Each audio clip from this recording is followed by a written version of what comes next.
빗줄기가 버스 창문을 세차게 때리고 있었다. 한윤아는 품 안에 든 작은 약봉지를 소중하게 감싸 안은 채 창밖의 잿빛 도시를 무심히 바라보았다. 학업을 잠시 중단한 채 여러 개의 아르바이트를 전전하는 고된 일상 속 몸이 아프신 어머니를 뵈러 가는 이 시간은 그녀에게 허락된 유일한 휴식이었다. 그녀의 수수한 옷차림과 화장기 없는 얼굴은 평범했지만 굳게 담은 입술과 단단한 눈빛에서는 삶의 무게를 꿋꿋이 버텨내는 강인함이 엿보였다. 버스가 서울의 부촌이라 불리는 평창동의 입구에 멈춰 섰다. 그녀는 익숙하게 버스에서 내려 거대한 담벼락이 성벽처럼 이어진 길을 따라 걸었다. 목적지는 대한민국 굴지의 건설 리조트 개발 기업인 엘리시안 그룹의 총수 일가가 사는 권씨 가문의 저택이었다. 완벽하게 관리된 정원과 곳곳에 설치된 감시 카메라, 그리고 육중한 철문은 이곳이 그녀가 사는 세상과는 완전히 다른 세계임을 말해주고 있었다. 경비원은 그녀가 이곳의 가정부인 박 여사의 딸이라는 것을 확인하고 나서야 굳은 표정으로 문을 열어주었다. 그녀는 직원들이 이용하는 작은 쪽문을 통해 거대한 저택 안으로 들어섰다. 대리석이 깔린 복도는 너무나도 넓고 고요해서 그녀의 발걸음 소리가 유령처럼 울려 퍼졌다. 어머니의 숙소는 비어 있었다. 마주친 다른 가정부에게 묻자 박 여사가 회장님의 온실 쪽에서 일을 보다가 몸이 좋지 않아 근처에서 쉬고 있을 것이라는 대답이 돌아왔다. 안내받은 방향을 따라 걷던 윤아는 복잡한 저택의 구조 속에서 길을 잃고 말았다. 한참을 헤매던 그녀의 눈앞에 본관 건물에 연결된 거대한 유리 구조물이 나타났다. 안개처럼 서린 유리창 너머로 보이는 무성한 녹색 식물들의 모습에 이끌려 그녀는 홀린 듯이 문을 열고 안으로 들어섰다. 그곳은 숨막힐 듯이 아름다운 거대한 유리 정원이었다. 그곳은 건축과 원예의 걸작이었다. 전 세계에서 수집된 희귀 식물들이 저마다의 아름다움을 뽐내고 있었다. 하지만 그 화려함 속에는 어딘지 모를 방치된 듯한 쓸쓸함이 감돌았다. 이곳은 이 집의 주인이자 엘리시안 그룹의 총수인 권지혁의 개인적인 공간으로 그의 허락 없이는 아무도 들어올 수 없는 성역과도 같은 곳이었다. 윤아는 자신이 함부로 들어와서는 안 될 곳에 발을 들였음을 깨달았다. 온실의 가장 중앙 그녀의 시선은 고고한 자태를 뽐내고 있는 한 난초에 꽂혔다. 하지만 그 아름다운 모습과는 달리 잎사귀는 힘없이 축 늘어져 있었고 꽃짚은 생기를 잃어가고 있었다. 조경 건축학도였던 그녀는 본능적으로 그 식물이 심각한 상태임을 알아보았다. 그녀는 자신이 어디에 있는지도 잊은 채 식물에게 다가갔다. 흙은 지나치게 축축했고 공중 습도는 턱없이 부족했다. 그녀는 주변에 있던 작은 막대기를 집어들어 전문가의 손길로 조심스럽게 흙의 표면을 긁어내며 통기성을 확보하기 시작했다. 그때였다. 온실의 주인이 들어섰다. 권지혁은 경무에 시달린 머리를 식히기 위해 잠시 이곳을 찾았다. 그리고 그의 눈에 들어온 것은 낯선 여자가 자신의 공간에서 그것도 돌아가신 어머니가 남긴 가장 소중한 식물에 손을 대고 있는 광경이었다. 그의 얼굴은 순간 얼음장처럼 차갑게 굳어졌다. 지금 뭐 하는 짓이지? 그의 목소리는 분노와 경멸로 가득 차 비수처럼 날카롭게 온실의 공기를 갈랐다. 윤아는 화들짝 놀랐지만 두려워하지는 않았다. 그녀는 자리에서 일어나 그를 마주보았다. 주눅이 들어 사과부터 할 것이라는 그의 예상과는 달리 그녀는 그의 눈을 똑바로 쳐다보며 말했다. 이 난초 죽어가고 있어요. 과습이에요. 이렇게 뿌리가 예민한 식물에게 물을 많이 주는 건 독을 먹이는 것과 같아요. 그녀의 대답은 변명이 아닌 전문가의 냉정한 진단이었다. 그가 당연히 기대했던 복종적인 태도는 어디에도 없었다. 권지혁은 순간 할 말을 잃었다. 지금껏 그 누구도, 특히 이런 장소에서 자신에게 이런 식으로 말하는 사람은 없었다. 그는 당장 경비를 불러 이 무례한 계집애를 쫓아내려 했다. 하지만 무언가가 그의 행동을 멈추게 만들었다. 그녀의 눈에 서린 두려움 없는 당당한 불꽃, 그리고 그녀의 목소리에 담긴 의심할 여지 없는 전문성이었다. 그는 그녀의 결연한 얼굴과 시들어가는 난초를 번갈아 쳐다보았다. 바로 그때 창백하게 질린 얼굴의 박 여사가 온실 안으로 달려 들어왔다. 도련님, 죄송합니다. 제 딸입니다. 제가 잠시... 그녀는 허리를 숙여 사과하기 바빴다. 하지만 권지혁은 그녀의 어머니는 쳐다보지도 않은 채 차갑고 분석적인 시선을 오직 유나에게 고정하고 있었다. 그는 아무 말도 하지 않았지만 그의 머릿속은 복잡하게 돌아가고 있었다. 이 여자는 보이는 게 전부가 아니었다. 그의 가슴 속에서 분노가 아닌 차갑고 날카로운 호기심이 피어오르기 시작했다. 온실에서의 소동이 있고 며칠 후 한유나는 병원 진료실에서 의사의 말을 듣고 있었다. 의사는 그녀의 어머니 박 여사의 상태가 생각보다 좋지 않으며 만성질환이 악화되어 당장 수술이 필요하다고 말했다. 그의 입에서 나온 수술비 액수는 이제 막 20살을 넘긴 그녀가 감당하기에는 너무나도 천문학적인 금액이었다. 세상이 무너져 내리는 듯한 절망감이 그녀의 온몸을 짓눌렀다. 어머니의 희미한 미소 뒤에 그토록 큰 고통이 숨어 있었음을 그녀는 미처 알지 못했다. 그날 이후 유나의 필사적인 사투가 시작되었다. 그녀는 새벽에는 우유 배달을, 낮에는 카페 아르바이트를, 그리고 밤에는 편의점 아르바이트까지 하며 하루를 48시간처럼 쪼개어 썼다. 하지만 그녀가 버는 돈은 어머니의 병원비를 감당하기에 턱없이 부족했다. 대출을 알아보았지만 이미 기울어버린 집안 형편에 은행의 문턱은 너무나도 높았다. 그녀는 결국 마지막 남은 자존심을 접고 꿈을 향해 달려가던 대학에 장기 휴학계를 제출했다. 조경 건축가라는 꿈이 손끝에서 모래처럼 빠져나가는 것 같았다. 한편 엘리시안 그룹 본사. 권지혁은 몹시 언짢은 기분으로 자신의 집무실에 앉아 있었다. 며칠 전 온실에서 마주쳤던 죽어가는 난초와 그 원인을 단번에 꿰뚫어 보던 당돌한 여자애의 얼굴이 머릿속에서 떠나지 않았다. 그 난초는 어머니가 남긴 유품 중에서도 가장 소중한 것이었다. 그것이 시들어가는 모습은 마치 자신의 실패를 상징하는 것 같아 견딜 수가 없었다. 그는 대한민국 최고의 원예가들을 고용했지만 그들 중 누구도 난초를 살려내지 못했다. 결국 그는 참지 못하고 비서인 김 실장을 호출했다. 박 여사의 딸 조경 건축을 공부한다는 그 아이. 이름이 뭐지? 그의 물음에 김 실장은 이미 준비했다는 듯 대답했다. 한유나입니다. 현재는 휴학 중인 것으로 확인됩니다. 권지혁은 잠시 생각에 잠겼다. 그의 의도는 순수하게 실용적인 것이었다. 그는 그 식물을 살릴 수 있는 사람이 필요했다. 그 아이에 대해 알아봐. 모든 것을. 그의 짧은 명령에 김 실장은 조용히 고개를 숙였다. 김 실장의 보고는 신속하고 정확했다. 그는 한유나의 학업 성적과 재능, 그리고 그녀가 처한 절박한 경제적 상황과 어머니의 수술비 문제까지 모든 것을 파악해 권지혁에게 보고했다. 모든 상황을 전해 들은 권지혁의 머릿속에 하나의 계획이 떠올랐다. 그는 감정이 배제된 철저히 계산적인 제안을 준비했다. 그는 김 실장에게 한유나를 찾아가 거절할 수 없는 제안을 하라고 지시했다. 김 실장은 유나가 일하는 시끄러운 카페로 직접 찾아갔다. 그는 예의 바르지만 사무적인 태도로 자신을 소개하고 권지혁 대표의 뜻을 전했다. 개인 온실의 전속 관리인으로 일해달라는 것이었다. 그는 서류 봉투 하나를 테이블 위에 올려놓았다. 그 안에는 고용계약서가 들어있었다. 계약서에 명시된 연봉은 상상을 초월하는 액수였다.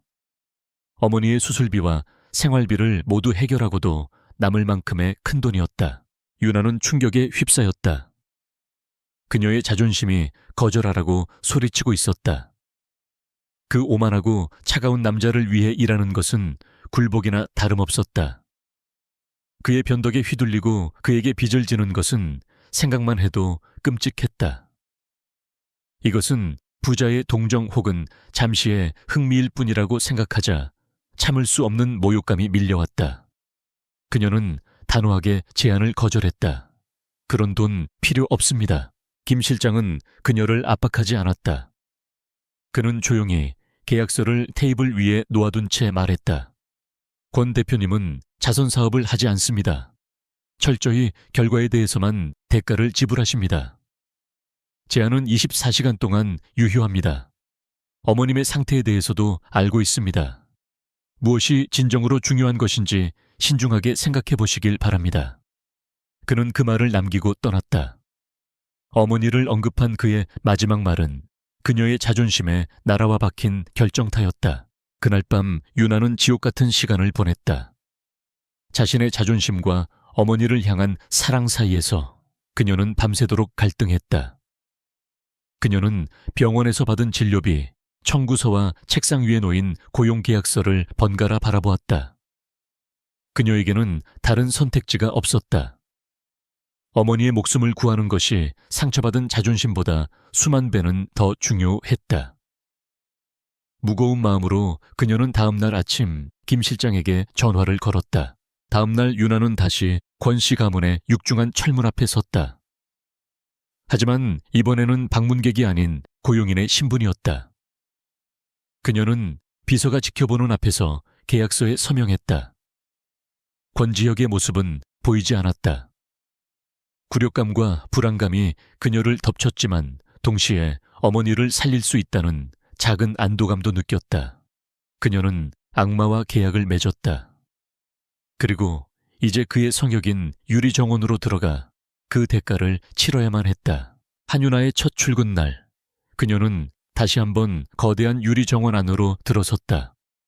하지만 이번에는 겁먹은 침입자가 아닌 이곳의 유일한 관리인이자 책임자로서였다. 그녀는 무작정 식물에 물을 주는 대신 전문가의 눈으로 온실 전체의 생태계를 정밀하게 진단하기 시작했다. 토양의 산도, 공중습도, 채광량, 그리고 모든 식물의 건강 상태를 꼼꼼하게 점검했다. 그녀는 체계적인 분석을 바탕으로 온실을 되살리기 위한 상세한 복원 계획을 수립했다. 권 지역의 간섭은 바로 다음 날부터 시작되었다. 그는 예고 없이 수시로 온실에 나타났다. 그는 그녀의 작업 방식에 대해 사사건건 질문을 던지며 그녀를 시험했다. 왜 그 비료를 쓰는 거지? 이전 정원사는 다른 걸 썼는데. 혹은 그렇게 많이 가지치기를 할 필요가 있나? 그의 질문은 순수한 궁금증이 아니라 그녀의 한계를 시험하고 자신의 지배력을 확인하려는 의도가 다분했다. 하지만 유나는 그의 의도에 말려들지 않았다. 그녀는 감정적으로 대응하는 대신 과학적인 사실과 냉정한 논리로 그의 모든 질문에 답했다. 그녀는 그를 전능한 고용주가 아닌 까다로운 클라이언트처럼 대했다. 그녀는 토양의 생화학적 원리, 식물의 성장 패턴, 그리고 조경 디자인의 원칙에 대해 막힘없이 설명했다. 그녀의 조용하지만 단단한 저항은 그를 분노하게 만들면서 동시에 강한 흥미를 유발했다. 두 사람의 만남은 팽팽한 신경전의 연속이었다. 그는 그녀의 작업에서 흠을 찾아내려 애썼고 그녀는 언제나 완벽한 결과로 그의 예상을 뒤엎었다. 특히 그의 어머니가 남긴 희귀 난초가 그녀의 보살핌 아래 서서히 생기를 되찾기 시작하자 그는 더 이상 그녀의 실력을 문제 삼을 수 없었다. 그의 차가운 표정 뒤로 마지못해 인정하는 듯한 미묘한 존중심이 싹트기 시작했다. 유나가 권지혁과의 기싸움에서는 밀리지 않았지만 저택 내의 분위기는 점점 더 적대적으로 변해갔다. 그의 약혼녀인 오수진이 저택을 방문하는 횟수가 잦아지면서부터였다. 그녀는 아직 유나에게 직접적으로 말을 걸지는 않았지만 그녀를 벌레 보듯 하는 경멸적인 시선은 숨기지 않았다. 그녀의 존재 자체가 저택의 공기를 차갑게 만들었다. 오수진은 교묘하게 집안의 사용인들을 움직였다. 그녀의 집안에 충성하는 집사는 사사건건 윤아의 일을 방해했다. 윤아의 작업 도구가 갑자기 사라지거나 밤사이에 온실의 자동 온도 조절 장치가 실수로 꺼져 있는 일이 반복되었다. 다른 하녀들은 그녀의 등 뒤에서 어머니의 직위를 이용해 주인을 유혹하려는 천박한 여자라며 수군거렸다. 윤아는 완벽하게 고립되었다. 병원에서 수술을 받고 회복 중인 어머니는 딸을 걱정했지만 아무런 도움도 줄 수 없었다. 윤아는 어머니에게 자신이 겪는 어려움에 대해 한마디도 털어놓지 않았다. 온실은 그녀의 유일한 피난처가 되었다. 그곳에서만큼은 저택의 적대적인 세상으로부터 벗어나 자신의 일에만 몰두할 수 있었다. 어느 날 오후 권지혁은 온실 한쪽 구역에 새로운 레이아웃을 꼼꼼하게 스케치하고 있는 윤아를 발견했다. 그는 그녀의 어깨 너머로 스케치북을 들여다보았다. 처음으로 그의 입에서 비판이 아닌 다른 말이 나왔다. 그는 그녀의 그림에 담긴 놀라운 재능을 보았다. 그는 거의 중립적인 어조로 짧게 말했다. 효율적이군.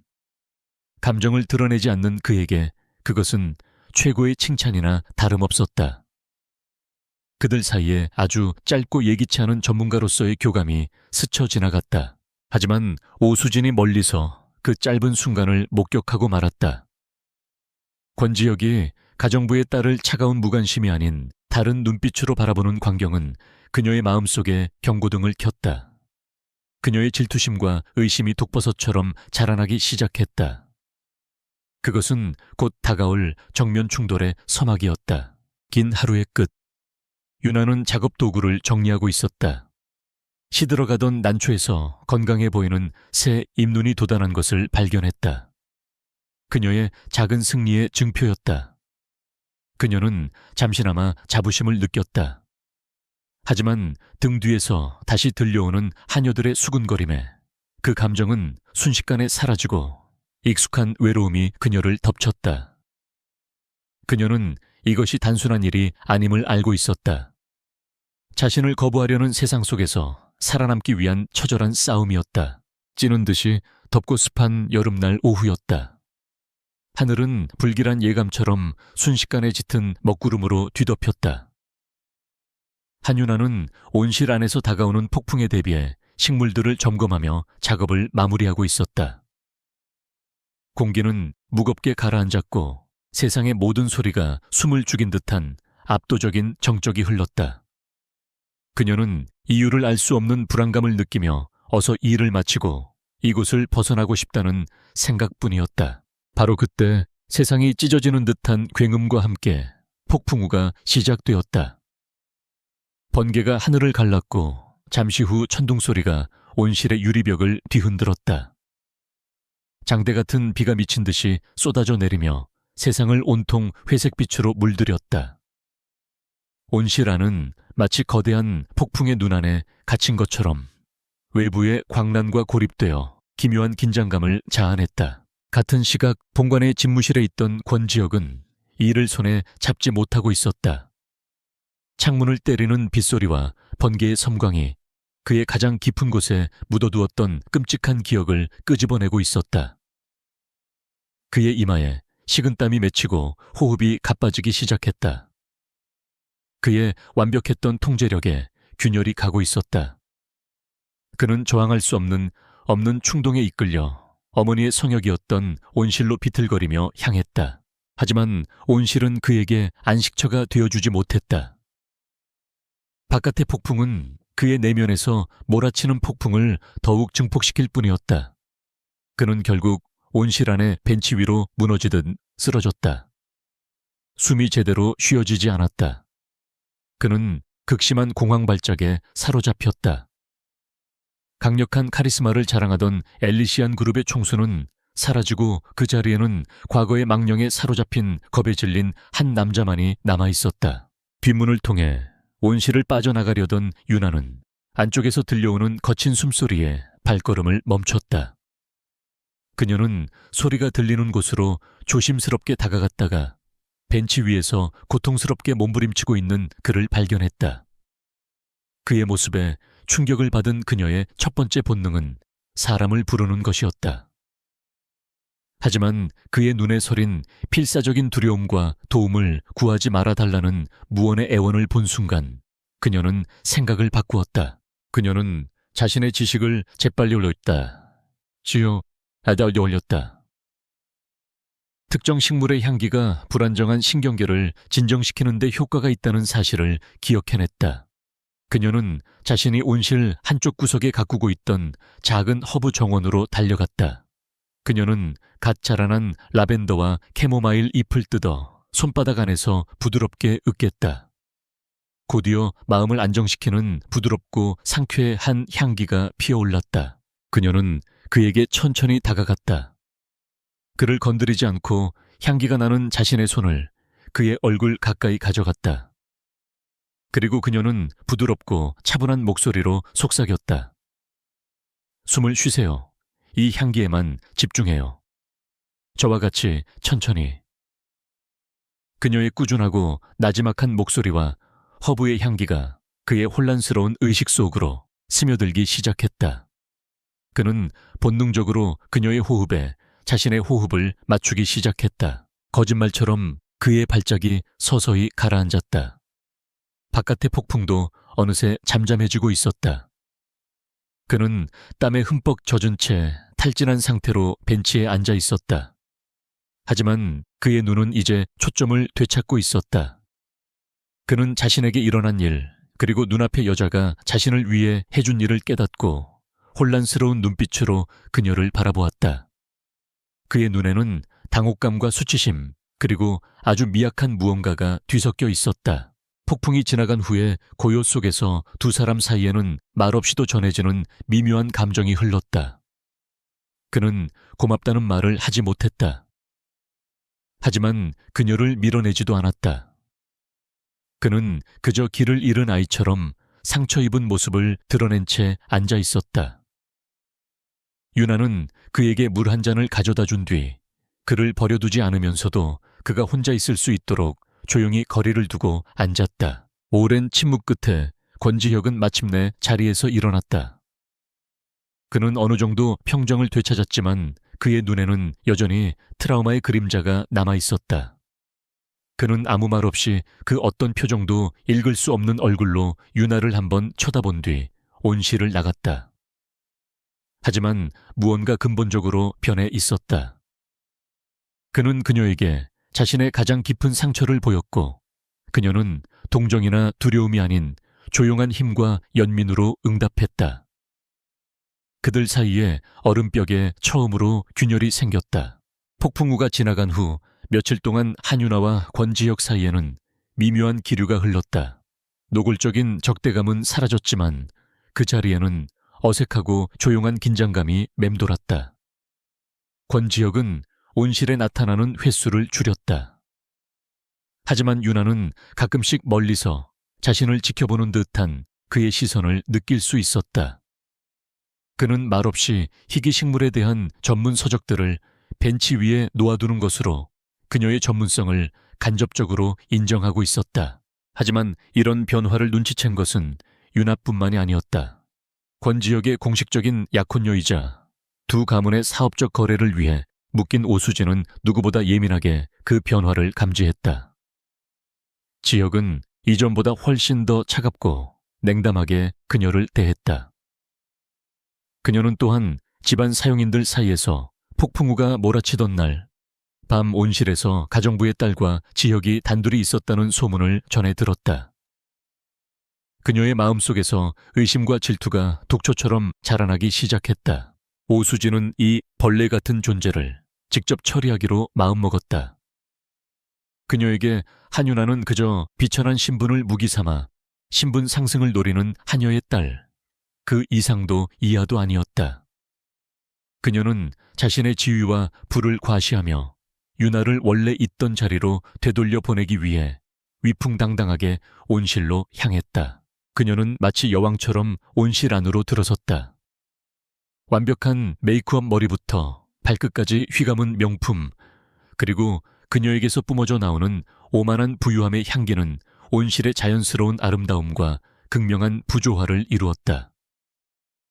유나는 묵묵히 이제 막 회복하기 시작한 난초를 돌보고 있었다. 그녀는 오수진의 존재를 애써 무시하며 자신의 일에만 집중했다. 오수진은 유나의 흙 묻은 손과 비료 냄새에 대해 비꼬는 것으로 공격을 시작했다. 유나가 아무런 반응을 보이지 않자 그녀는 마침내 본색을 드러냈다. 네가 지금 무슨 짓을 꾸미고 있는지 알아. 가련하고 성실한 척 연기해서 지혁 씨 같은 남자를 꼬실 수 있을 거라고 생각하나 본데 내 주제를 알아야지. 넌 그냥 하녀의 딸일 뿐이야. 그녀의 목소리에는 날카로운 경멸이 담겨 있었다. 그녀는 명품 핸드백에서 수표책을 꺼내 들었다. 그리고 아주 큰 금액을 적어 유나의 얼굴 앞에 내밀었다. 자, 내 엄마 병원비로는 충분할 거야. 그리고 이 집에서 영원히 사라져. 이 돈 받고 원래 네가 있던 시궁창으로 돌아가란 말이야. 그것은 한 인간의 존엄성을 돈으로 환산하려는 가장 잔인하고 모욕적인 행위였다. 유나는 천천히 흙 묻은 손을 닦고 자리에서 일어났다. 그리고 그녀는 오수진의 눈을 똑바로 마주 보았다. 그녀의 목소리는 떨리지 않았다. 그녀는 수표와 오수진의 얼굴을 번갈아 본 뒤 조용하지만 단단한 목소리로 말했다. 저희 어머니의 목숨은 돈으로 살 수 있는 게 아닙니다. 제 자존심도 마찬가지고요. 저는 당신의 약혼자에게 고용되어 제 일을 하고 있을 뿐입니다. 제 존재가 불쾌하시다면 그분과 직접 상의하시죠. 그녀는 수표를 오수진 쪽으로 다시 밀어냈다. 그리고 실례가 안 된다면 이 식물들은 독소 없는 환경을 필요로 하거든요. 그 말에 담긴 날카로운 비유는 명백했다. 오수진은 예상치 못한 유나의 방역에 순간 할 말을 잃었다. 그녀는 자신의 돈과 지위 앞에서 모두가 비굴하게 굴복하는 것에 익숙해져 있었다. 굴욕감과 분노에 휩싸인 그녀는 수표를 구겨준 채 복수를 다짐하며 온실을 뛰쳐나갔다. 두 여자가 모르는 사실이 있었다. 권지혁이 온실로 향하던 중 커다란 잎사귀 뒤에 숨어 이 모든 광경을 처음부터 끝까지 지켜보고 있었다는 것이다. 그는 오수진의 잔인함과 더불어 돈 앞에서 결코 굴복하지 않는 유나의 놀라운 강인함과 고결함을 똑똑히 보았다. 그녀에 대한 그의 생각은 이제 깊은 감탄으로 굳어지고 있었다. 온실에 홀로 남겨진 유나의 심장은 대결의 여파로 세차게 뛰고 있었다. 그녀는 다시 일에 집중하려 했지만 손끝이 미세하게 떨렸다. 그녀는 강력한 적을 만들었다. 그리고 이것이 단지 시작에 불과하다는 것을 직감했다. 숨어서 모든 것을 지켜본 권지혁은 복잡한 표정으로 잠시 더 그녀를 바라보다가 조용히 몸을 돌려 자리를 떴다. 전선은 이제 두 여자 사이에만 그어진 것이 아니었다. 그의 마음속에도 새로운 전선이 그어지고 있었다. 오수진과의 정면 충돌 이후 온실의 공기는 더욱 팽팽해졌다. 한유나는 외부의 소란에 흔들리지 않으려 더욱더 자신의 일에만 몰두했다. 식물들의 정직한 성장과 아름다움 속에서 마음의 위안을 찾았다.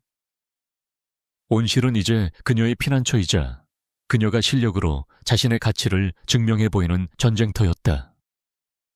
그녀의 지극한 보살핌 아래 죽어가던 희귀 난초는 이제 뚜렷한 회복세를 보이며 맑은 초록빛을 되찾고 있었다. 그러던 어느 날 그녀는 수십 년은 좋게 되어 보이는 낡은 석조 작업대 근처에 무성하게 자란 담쟁이 덩굴을 걷어내고 있었다.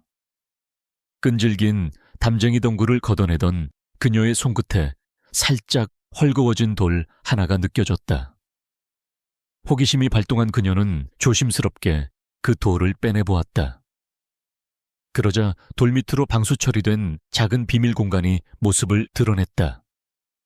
마치 오래된 성에 숨겨진 방처럼 그곳은 시간의 먼지를 뒤집어 쓴 채 비밀을 품고 있었다. 공간 안에는 단 하나의 물건이 들어 있었다. 세월의 흔적이 느껴지는 가죽 표지의 낡은 스케치북이었다. 하지만 완벽하게 보존되어 있었다. 그녀는 조심스럽게 스케치북을 펼쳤다. 그 안에는 식물과 정원 설계도, 그리고 온실 자체의 건축 디자인이 정교하고 섬세한 연필선으로 가득 채워져 있었다. 그림에는 생명력과 따뜻함이 넘쳐 흘렀다. 누가 보아도 전문가의 솜씨였다. 페이지를 넘길수록 그녀는 단순한 그림 이상의 것을 발견했다. 여백에는 맑은 필체의 손, 글씨가 가득했다. 그것은 조경 건축가로서의 열정과 함께 아들을 향한 어머니의 사랑이 담긴 기록이었다. 내 아들의 상처 입은 마음을 치유해줄 정원. 내가 없어진 후에도 지혁이가 평화를 찾을 수 있는 장소. 강인하고 희귀한 사랑의 상징인 유령 난초. 나의 강인한 아들을 위하여. 유나는 심장이 멎는 듯한 충격을 느꼈다. 이 스케치북의 주인은 바로 권지혁에 돌아가신 어머니였다. 그녀 역시 유나가 그토록 꿈꾸던 재능 있는 조경 건축가였던 것이다. 이 온실은 부유한 남자의 취미나 부의 과시가 아니었다. 아들의 상처를 보듬어주기 위해 어머니가 남긴 마지막 사랑이자 치유의 공간으로 설계된 것이었다. 그 순간 권지혁의 모든 행동이 가슴 아픈 조각들처럼 맞춰지기 시작했다. 시들어가는 난초에 대한 집착처. 그녀가 식물에 손을 댔을 때 보였던 차가운 분노, 그리고 그녀의 실력을 끊임없이 시험했던 이유까지. 그 모든 것은 어머니와의 마지막 연결고리를 잃을지도 모른다는 깊은 두려움에서 비롯된 것이었다. 그의 냉정함은 상처 입은 마음을 보호하기 위한 방어막이었을 뿐이었다. 유나는 깊은 딜레마에 빠졌다. 그녀는 그의 가장 사적인 비밀을 엿본 셈이었다. 이 사실을 그에게 말해야 할까, 아니면 모른 척해야 할까? 말하는 것은 그의 사생활을 침해하는 것이고, 비밀로 하는 것은 부정직하게 느껴졌다. 하지만 이 스케치북에는 온실의 완전한 복원을 위한 핵심적인 열쇠, 바로 어머니의 독창적인 비전이 담겨 있었다. 고민 끝에 그녀는 세 번째 길을 선택했다. 그녀는 스케치북에 대해 직접 말하지 않을 것이다.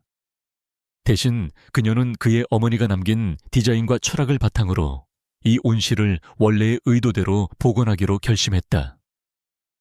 그것은 그의 사생활을 존중하면서도 어머니의 꿈과 아들의 슬픔 모두를 위로하는 그녀만의 방식이었다. 그날 이후 그녀에게 온실에서의 일은 새로운 의미를 갖게 되었다. 더 이상 단순한 직업이 아니라 사명이었다. 그녀는 스케치북의 디자인을 따라 식물들의 배치를 미세하게 바꾸고 어머니가 스케치했던 그대로 작은 사색의 공간들을 만들어 나가기 시작했다. 온실은 단순히 건강해지는 것을 넘어 영혼을 되찾기 시작했다. 어느 날 저녁 온실을 찾은 권지혁은 그 미묘한 변화를 감지했다.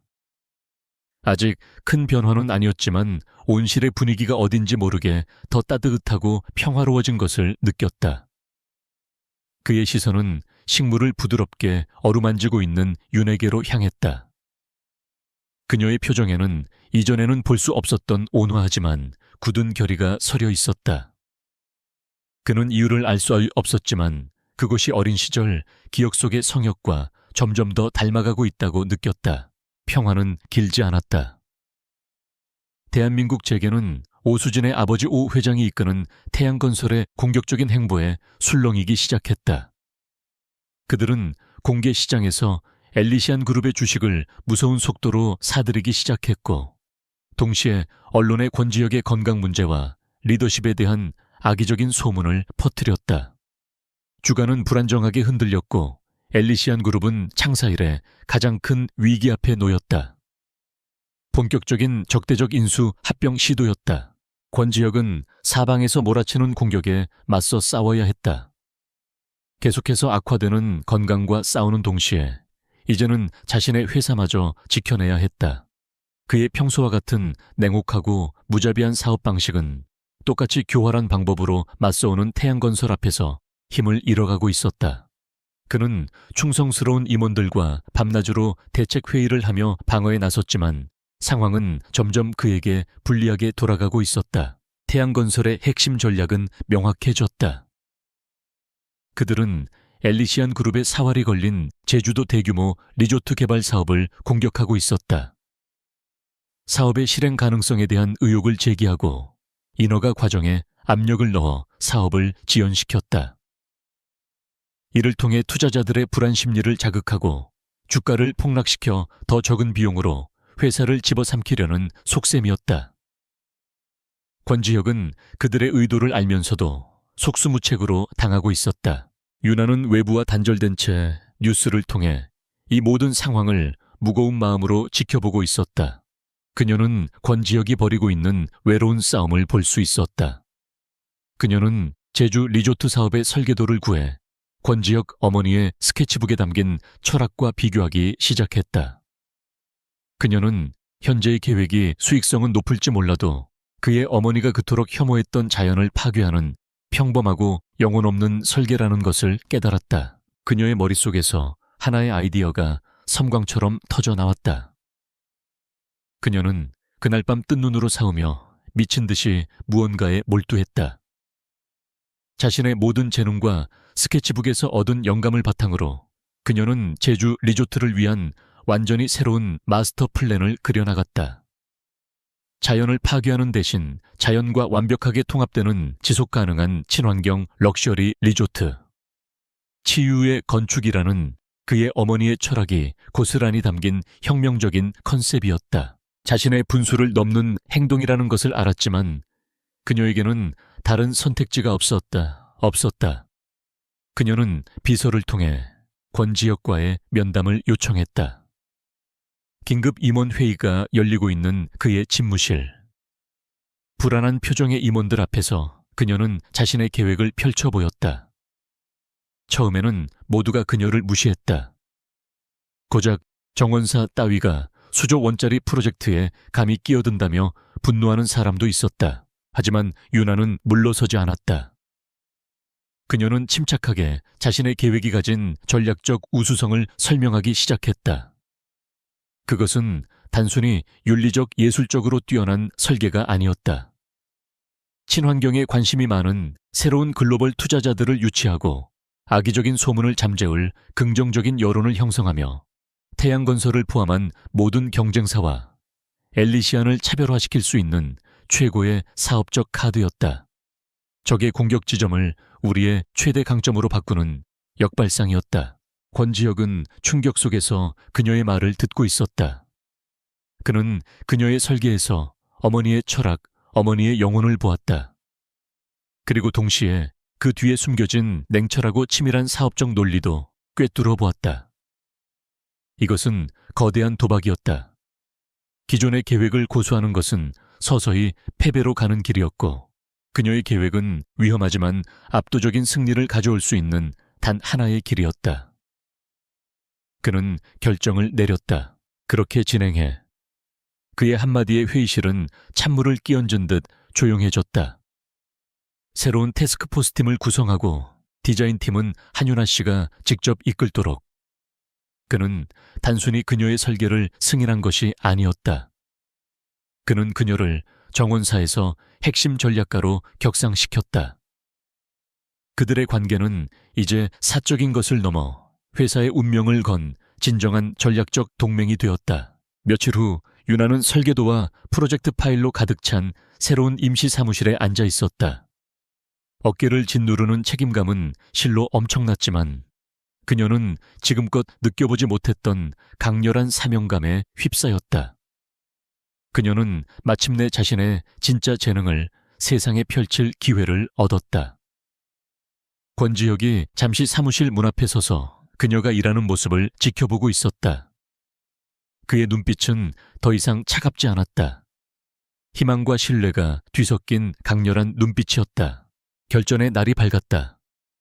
엘리시안 그룹의 본사 이사회 회의실. 평소라면 의례적인 보고와 승인으로 채워졌을 이 공간에 오늘은 회사의 운명을 좌우할 폭풍이 몰아치고 있었다. 한쪽에는 위기감과 탐욕으로 뭉친 기존 이사들과 그들의 중심에 서서 승리를 확신하는 태양건설의 오 회장과 오수진이 앉아 있었다. 반대편에는 권지혁과 그의 옆자리를 지키고 있는 한윤아, 그리고 굳건한 표정의 조 실장이 자리하고 있었다. 오 회장은 회의가 시작되자마자 포문을 열었다. 그는 엘리시안 그룹의 최근 주가 하락과 제주 리조트 사업의 지연을 거론하며 권지혁의 경영 능력에 대한 불신임을 공식적으로 제기했다. 그의 목소리는 교활하고 설득력 있었고 미리 포섭된 이사들은 고개를 끄덕이며 동조했다. 분위기는 순식간에 권지혁에게 불리하게 돌아갔다. 그는 마치 사방이 막힌 체스판 위에 외로운 킹처럼 보였다. 모든 공격을 묵묵히 받아내던 권지혁이 마침내 입을 열었다.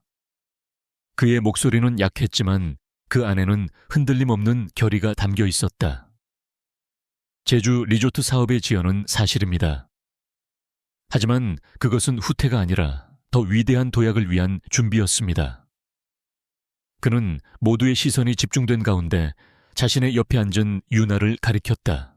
오늘 저희는 기존의 계획을 전면 폐기하고 엘리시안 그룹의 미래를 열어갈 새로운 비전을 여러분께 제시하고자 합니다. 이 혁신적인 프로젝트의 총괄 디자이너 한윤아 실장입니다. 회장은 술렁였다. 한윤아 실장이라는 생소한 직함과 가정부의 딸이 회사의 운명이 걸린 프로젝트를 발표한다는 사실에 모두가 경악했다. 오수진은 참지 못하고 경멸적인 웃음을 터뜨렸다. 지금 장난하세요. 저 여자애가 뭘 안다고 이런 자리에 앉아 있는 거죠. 정원 가꾸는 법이나 발표하려나요. 그녀의 조롱에 몇몇 이사들이 동조하며 킥킥거렸다. 유나에게는 수십 개의 날카로운 시선이 비수처럼 날아와 박혔다. 하지만 유나는 흔들리지 않았다. 그녀는 조용히 자리에서 일어나 회의실 중앙 스크린 앞에 섰다. 그녀의 눈에는 두려움이나 위축감이 아닌 자신의 비전에 대한 확신과 차분한 자신감만이 존재했다. 그녀는 화려한 미사여구나 변명으로 발표를 시작하지 않았다. 대신 스크린에 한 장의 사진을 띄웠다. 무분별한 개발로 인해 파괴된 아름다웠던 제주의 옛 모습이었다. 우리는 지금까지 개발이라는 이름 아래 너무나도 많은 것을 파괴해왔습니다. 그녀의 맑고 차분한 목소리가 회의실을 울렸다. 그녀는 기존 리조트 설계의 문제점을 조목조목 지적했다. 자연과의 단절 높은 에너지 소비, 그리고 지역 사회와의 불화를 야기하는 천편일률적인 디자인. 그것은 태양건설을 포함한 모든 경쟁사들이 답습하고 있는 낡은 방식이었다. 그리고 그녀는 다음 페이지를 넘겼다. 스크린에는 숨 막힐 듯이 아름다운 새로운 리조트의 조감도가 펼쳐졌다. 그것은 건물이 아니었다. 마치 처음부터 그 자리에 있었던 것처럼 제주의 자연과 완벽하게 하나가 된 살아 숨쉬는 유기체였다.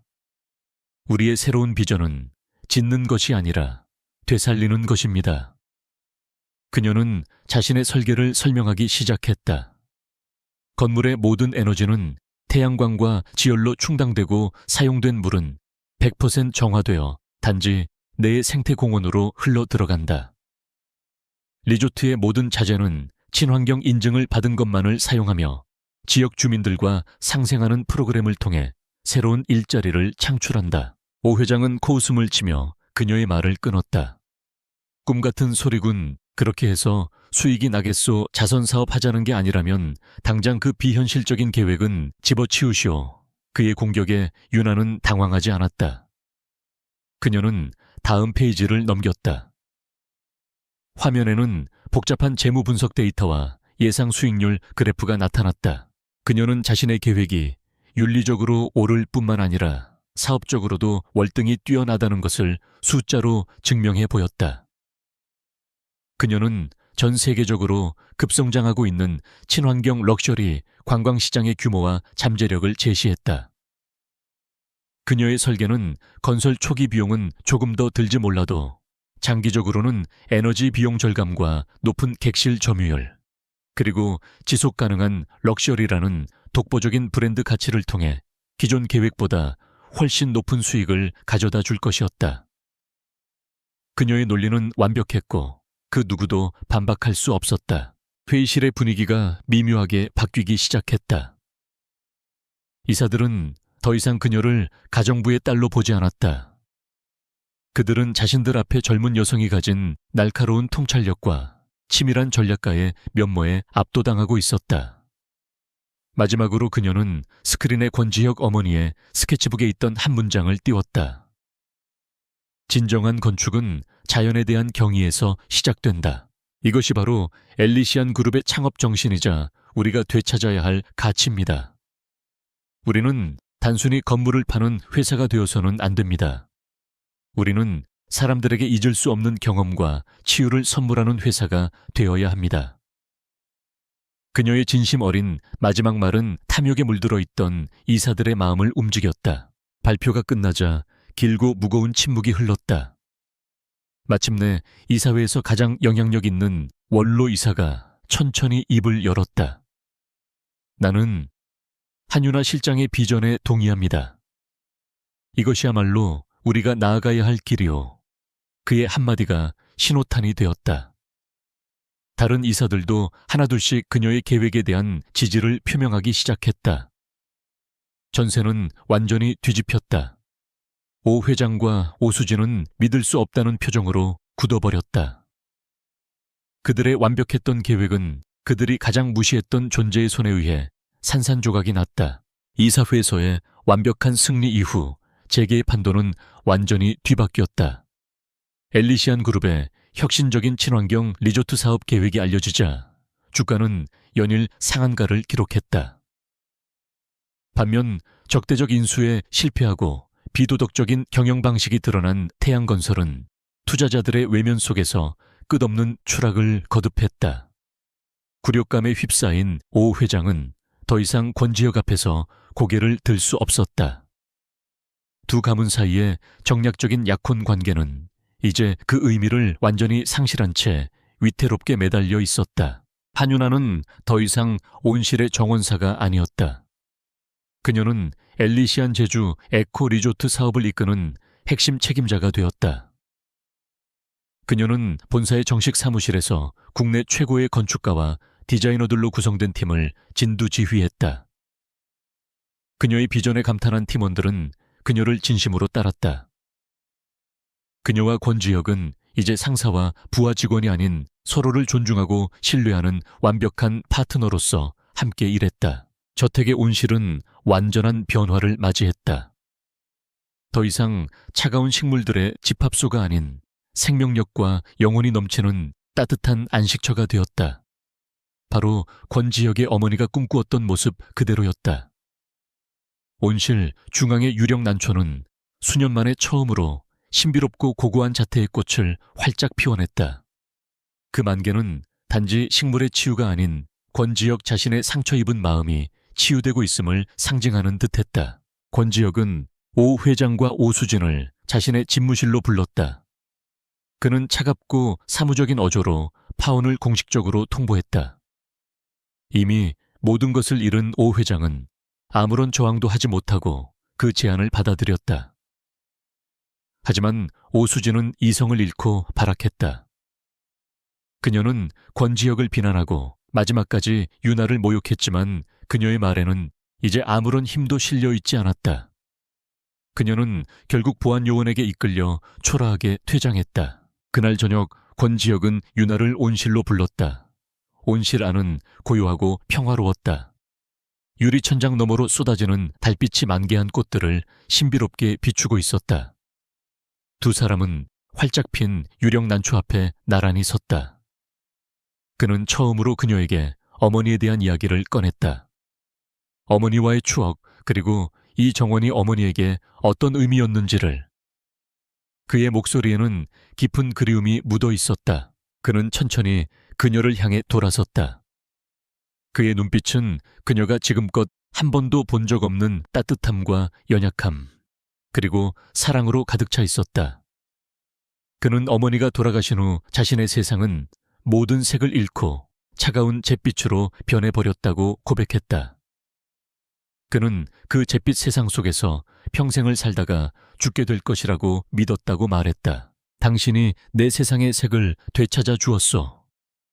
그는 그녀의 열정과 강인함이 자신의 정원과 회사뿐만 아니라 자기 자신을 구원했다고 고백했다.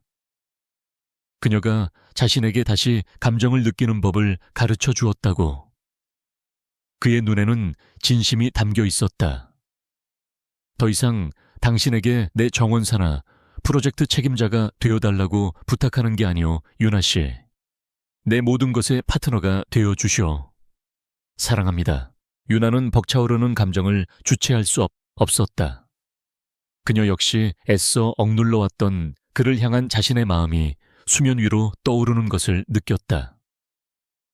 그녀는 자신 또한 차가운 CEO의 가면 뒤에 숨겨진 다정하고 상처 입은 남자와 사랑에 빠졌다고 고백했다.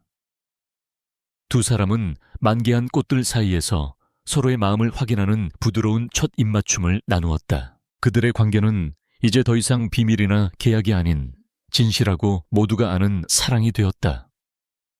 그의 트라우마와 그녀의 가난이라는 과거의 짐은 사라지지 않았지만 더 이상 장애물이 아니었다. 이제 함께 나누어 짊어질 수 있는, 그래서 한결 가벼워진 짐이 되었다. 두 사람은 손을 잡고 밤의 정원을 거닐었다. 본관의 창문 너머로 수술을 받고 완전히 회복한 유나의 어머니가 조 실장과 함께 그 모습을 흐뭇하게 바라보고 있었다. 그녀는 모든 것을 안다는 듯 온화한 미소를 지었다. 권지혁의 마음속 길고 길었던 겨울이 끝나고 있었다. 유리 정원에도, 그리고 두 사람의 인생에도 마침내 따뜻한 봄이 찾아왔다. 몇 달의 시간이 흐르는 동안 많은 것들이 변해 있었다. 한유나가 설계한 엘리시안 제주 에코 리조트는 착공에 들어갔고 그 혁신적인 디자인은 국내를 넘어 해외 건축계에서도 큰 주목을 받았다. 그녀는 이제 더 이상 이름 없는 학생이 아니었다. 그녀는 자신의 분야에서 실력을 인정받는 전문가로서 여러 건축 컨퍼런스에 초청받아 자신감 넘치는 모습으로 자신의 비전을 발표했다. 유나의 어머니 박 여사는 수술을 받고 완전히 건강을 되찾았다. 그녀는 평생을 바쳤던 가정부 일을 그만두었다. 권지혁은 감사의 표시로 그녀에게 바다가 보이는 작은 언덕 위에 아담하고 예쁜 정원이 딸린 집을 선물했다. 유나는 종종 어머니의 집을 찾아 함께 정원을 가꾸며 평화롭고 행복한 시간을 보냈다. 절망으로 가득했던 지난날과는 완전히 다른 따스한 햇살 같은 일상이었다. 엘리시안 그룹 역시 권지혁과 한유나의 공동 리더십 아래 번창하고 있었다. 회사의 문화는 혁신적이고 윤리적이며 직원 중심적으로 바뀌어갔다. 과거의 트라우마에서 벗어난 권지혁은 유나에게서 영감을 받아 더 따뜻하고 비전 있는 리더로 성장했다. 조 실장은 마침내 자신의 충전기, 보상받는 것을 보며 행복한 미소로 회사의 새로운 방향을 감독했다. 세상은 더 이상 유나를 가정부의 딸이라고 부르지 않았다. 언론은 그녀를 엘리시안의 녹색 비저너리 혹은 한국 관광의 미래를 바꾼 건축가라고 칭했다. 그녀는 오직 자신의 재능과 노력만으로 세상의 존경을 얻어냈다. 그녀를 둘러쌌던 수군거림과 가십은 이제 감탄과 존중으로 바뀌어 있었다. 두 사람이 처음 만났던 그날로부터 정확히 1년이 되던 날, 권지혁과 한유나는 저택의 온실에 있었다. 그곳은 이제 완벽한 낙원이 되어 있었다. 더 이상 그의 어머니나 그의 성역이 아닌 두 사람 우리의 안식처였다. 그들은 함께 걸어온 길을 되돌아보았다. 그는 그녀가 자신의 삶에 뛰어들기 전 자신의 세상이 얼마나 어두웠는지에 대해 이야기했다. 그녀는 자신의 인생이 이렇게 바뀔 줄은 꿈에도 몰랐다고 말했다. 두 사람은 함께 만들어갈 미래에 대해 이야기했다. 개인적인 미래뿐만 아니라 그들이 함께 이끌어갈 회사의 꿈에 대해서도. 그때 권지혁이 온실 중앙에 멈춰 섰다. 그들의 모든 이야기가 시작되었던 이제는 활짝 만개한 유령 난초 앞에서 그는 조용히 그녀의 앞에 한쪽 무릎을 꿇었다.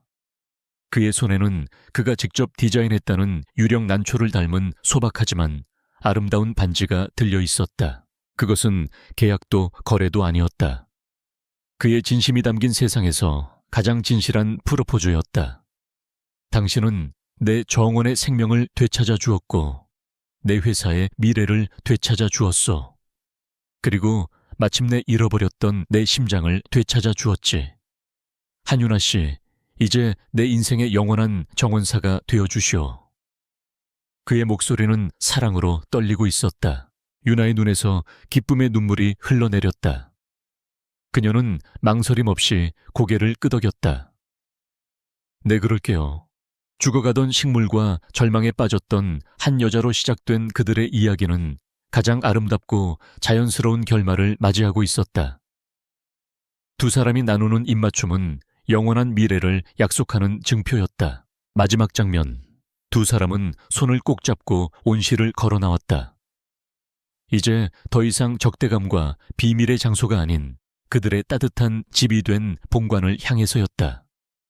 그들은 이제 동등한 파트너로서 함께 미래를 마주할 준비가 되어 있었다.